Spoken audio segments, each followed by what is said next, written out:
So guys इस video में मैं एक बहुत ही शानदार बुक का रिव्यू करूंगा जिसका नाम है बेबीलोन का सबसे अमीर आदमी। जैसे कि आप देख सकते हैं यह बुक लिखी है जॉर्ज एस क्लेसन ने। तो इस वीडियो में हम इसकी टॉप लर्निंग के बारे में बात करेंगे कि इस बुक से हमें क्या क्या सीखने को मिलता है, आखिर इस बुक का पूरा निचोड़ क्या है।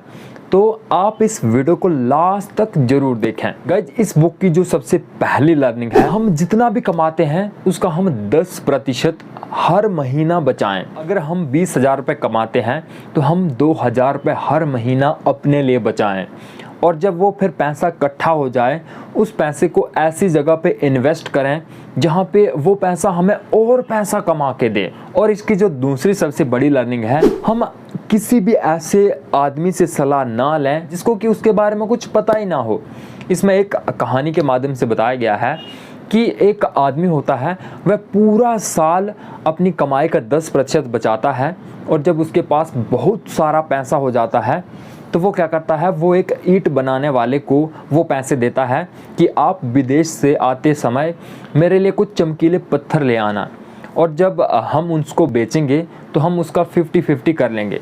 लेकिन ईंट बनाने वाले को पत्थरों की बिल्कुल भी पहचान नहीं होती है, उसका कोई भी अनुभव नहीं होता है। और जब वो विदेश से चमकीले पत्थर ले आता है और जब वो उन्हें अपने बाज़ार में बेचने के लिए जाते हैं तो उन्हें 1 रुपये भी नहीं मिलता है, क्योंकि वो चमकीले पत्थर होते ही नहीं है, वो सिर्फ कांच के टुकड़े होते हैं।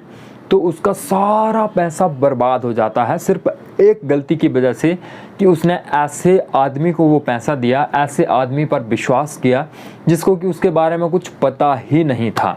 तो हमें इससे सीखने को मिलता है कि हमें हमेशा उन्हीं से सलाह लेनी चाहिए जिनको कि उस फील्ड के बारे में अच्छा खासा नॉलेज हो।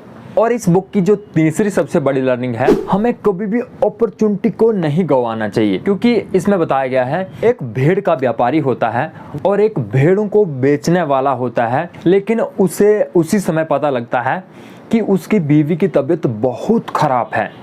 तो फिर उस भेड़ बेचने वाले को जल्दी जाना पड़ता है और वो भेड़ के व्यापारी को कहता है कि आप मुझे इतना पैसा दे दीजिए, मुझे घर जल्दी जाना है और ये भेड़ें ले लीजिए।